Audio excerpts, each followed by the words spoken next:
all day. I know, and we're off. Again, I know. A little bit sad though this time. Yeah. It's been an amazing trip though, up to this point. Absolutely brilliant trip, but in complete two idiots fashion. We were supposed to be having a little scoot around Wales today and then heading on back home to County Durham. But last minute, we did decide, we've done England, we've done Wales, we've done Ireland, back to Wales, back to England. Feels like there's something missing. What could possibly be missing from that scene? So what could be missing, Michelle? Scotland? Why not? Sounds a good idea. Let's do it. So we actually wanted to go past Llanfair, which is the shortened version of the name, which is the longest train station name in Wales. However, that was by the Menai Bridge. Yes. And we couldn't because it was closed to motorbikes because of wind. So we had to come this way, the Menai Bridge. But it was a bit of a shame because, we could have technically gone off to Llanfair and then come back to Menai, but it would have been too much of a detour considering we still had Scotland to go to before going back home. But it was really nice to see the bridge from, actually getting to go over the bridge. Yeah.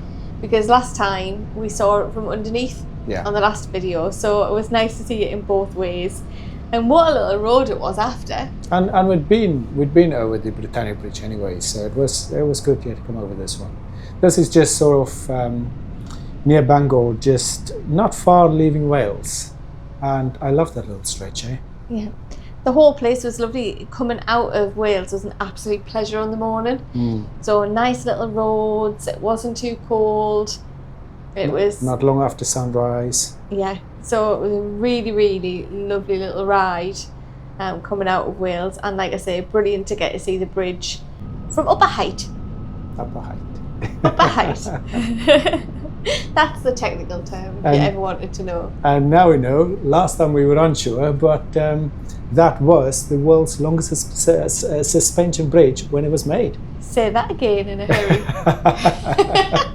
Look, I struggle with English. It isn't my first language, just to put it out there. So, as you might not have realised from my impeccable English accent. You always say you speak better English than I do. Well, that's a fact. And we got a nice little free trip here, which was very different to Ireland.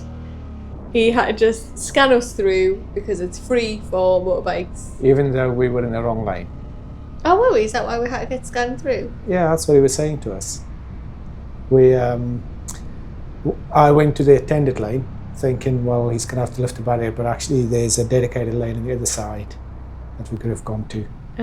One of us might have had music on loud. Yeah. Well, he looked bored. I could see him from a distance. I thought he could do with some fresh air, getting out of his little hut. I just thought, oh, that's very nice that they just come out and open the gate for you. Yeah. It just shows you how much you actually listen. This is the problem I have all the time. That he actually stood there in front of us and said, oh, well, you are free, but there's a dedicated lane on that side. And I would have been just nodding along nicely. So we've missed a little bit. You saw a little bit of the traffic and a little bit of the weaving or filtering, as you might like to call it, in bike world. That was torturous. Going through Liverpool and also Lancaster, just so much traffic. Yeah. Honestly, we were so pleased once we got to the point where we were past all of that. We got into the Lake District, the South Lakes, and it was just night and day. Just opened up, and we could actually just go. And it became green, properly green as well. It serves us right for bragging because we were saying, oh, it's so brilliant, this lovely ride this morning, no traffic, just leisurely as we go, we're making great time, and then bam, not so much. Yeah, but when it did open back out like this, who doesn't love the lakes? Yeah, even though we were sort of just on the edge of the lakes, we didn't properly go into the lakes. No, we have on another video, so if you wanted to have a look, you will see we did was it 7 or 9 passes in the Lake District? I think it was 7. Yeah, over 2 videos. So if you want to see those, they are spectacular. Brilliant roads. So check them out and have a look if you want to visit the lakes fully. Yeah, it's a good mix of the Lake District passes between technical ones like Hard Knot and just fun ones like Honister and just flowy ones and also Kirkston. Yeah. It just the problem with the Lake District is, especially this time of year, is traffic. Yeah. We were really lucky. We caught a sunny day and it was still March, so it was supposed to be cold. And then you can see the rain, so you know where we are. Welcome to Scotland. Welcome to Scotland. The weather changed quite a bit. At least it didn't last long. It was come and go though, wasn't it? Because we did end up putting waterproofs on. Yeah. But it was blue sky, and I think after this really it was mostly okay. But sort of after this point we were getting closer to St Mary's Loch, and it's just a fun place there to be on a bike. Gorgeous. This is one of my favourite roads, definitely, of certainly this day. Oh, mine too. Yeah, mine too. And we came up by, which I don't think is here yet. What's the waterfall called there? Is it Greymare Tail? Greymare Tail, which is a waterfall and a nice walk. And we have been there on another trip that isn't on video. We decided to just have a leisurely ride up and go for a walk. No walking boots. Mm-hmm. No walking trousers. Red hot day. It was red hot. And it's quite a steep climb. You probably climb for 45 minutes to an hour. Yes. Before you get to the Loch where you want to be, and it was sweltering. So, both carrying our jackets. Our bike jackets, over the arm, bike boots on, bike trousers, protected trousers, clunky, and it was an experience. We didn't either have summer gear and winter gear at that point either. No. We just had gear. Yeah, we just had gear. We had protective gear. We had protective gear and then a Mac. Bright orange, bright pink. We had safe stuff and dry stuff, and that was it. And then lots of warm stuff underneath. On that day, it wasn't needed. So if you're ever after a walk, I would absolutely say to go to that Greymare's Falls. Greymare's Tail, because it was just so serene. It was a lovely little place. Yeah, just a good spot for a picnic. Take a little backpack. Yeah. Have some stuff in there, some drinks, some crisps, snacks, whatever. And walk probably about an hour or something, and then you just get to the side of a loch and loads of just sitting place just in the middle of nowhere, and like you say, serene, just peaceful, just beautiful. Yeah, absolutely beautiful. But I wouldn't recommend wearing your bike gear. No.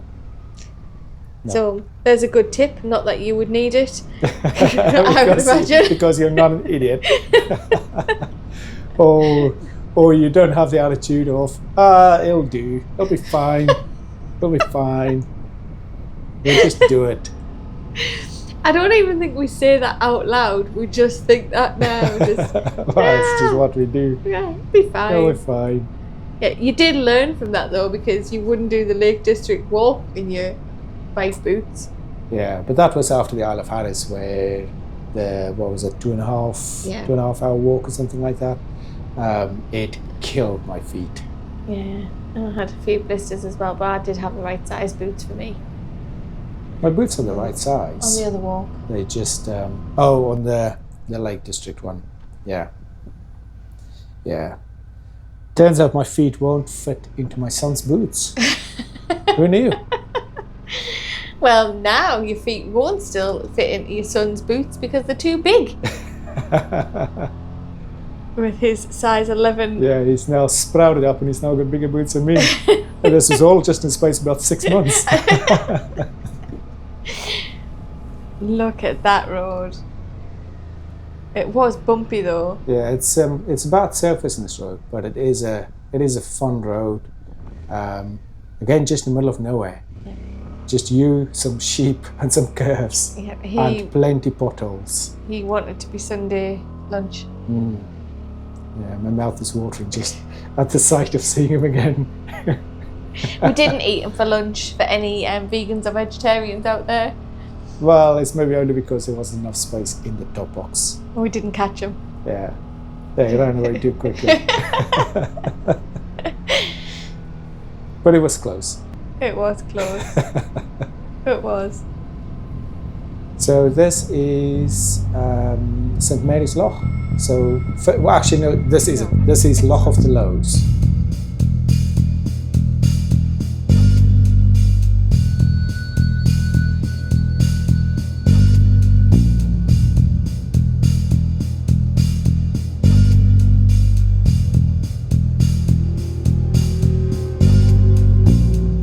So we set off from Wales at 8:15 this morning and decided to do a little detour on the way home after our 6-day trip. And here we are now in... this is Loch of the Lows, which is right next to St Mary's Loch. In Scotland. In Scotland. It's sort of between Moffat and Selkirk. Yeah.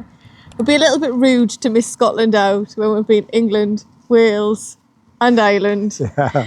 So we just thought we'd pop here. So it's got another 2.5 hours back home again. Yeah, but the roads on the way from Moffat to here. Oh, it's pretty immense. Absolutely gorgeous. Yeah. As you can see, we're a little bit shattered. It's been a long day, as always. I feel like they might as well just put it on a loop and repeat. It has been really good. Yeah. And last stop is home. Yeah. 116 miles, 2.5 hours. So, and for the first, at least a good few miles, it's going to be more brilliant roads. Yeah. So, yeah, looking forward to it. Well, bye.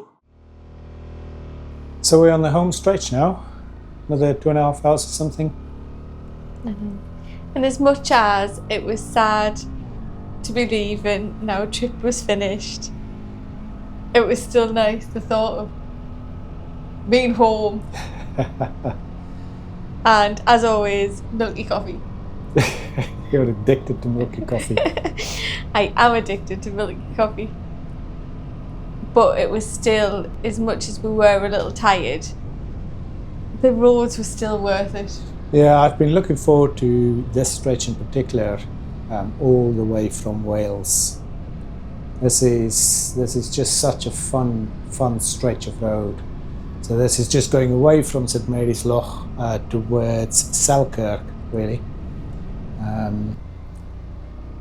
And it's a really popular road with bikers. I mean, obviously this particular day there weren't that many, but we went there on a few other occasions, and always there's just been tons and tons and tons of bikes coming past. Yeah, but I think it was late afternoon and it had been raining a little, which is probably why we didn't see as many. Yeah, it does tend to put many or most bikers off. Yeah. But the sun was still out. It wasn't too cold. Well, not that we were wrapped up now. Yeah. We're just too idiotic to care about the rain. At the end of the day, look, we live in the UK. The weather, we know, is pants a lot of the time. Yeah. So, we can't get away from that. So might as well make the most of it. Yeah. We have the right gear on, have the right tyres on, make sure the bike is properly maintained 100% of the time, and then just enjoy it. Yeah. Make the most. You do look after the bike better than you look after me. That's not true. I look well after both of you. I mean, you'll give everybody the wrong impression now. Any other biker will know that is true, or any other pillion will say the same. I have no doubt. Well, but what is it they say? There's no such thing as bad weather, just bad prep. Sometimes we've done well, both. that's not what they say. Is it not? The wrong clothing. No such thing as bad weather, just the wrong clothing. You may have to get used to my sayings. I'm still not used to them. I mean, you often take one, 2 or 3 different sayings, then sort of mash them together. And sometimes it's not even that. Sometimes you just make them up. Yep. There has been some corkers. That is my source of general entertainment, usually. Not mine so much when I find out after 40 years I've been saying something wrong. So we saw this car. We came up behind this car, and he was clearly driving in a spirited manner. So we sat behind him for a bit, and then we overtook him, and we basically just having fun. He sat behind us all the way from Scotland to just outside Newcastle, and obviously driving within the confines of the law, with driving to the speed limits. But it's nice though actually to have to be able to go this speed limit, for example, around a corner. Whereas most cars, or a lot of cars, would slow down to like 40 or 45 or something, go around the corner. This guy just sat behind us all the time, and it was just sort of fun. It was a nice little play. You enjoyed that, didn't you? It was fun. So I think maybe for the rest of this, a couple of minutes, we'll just put some music on, let you enjoy it. Enjoy the music and enjoy the rest of the trip. See you soon. Bye.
back home, set off at 8:15 this morning, and it is now 9:30.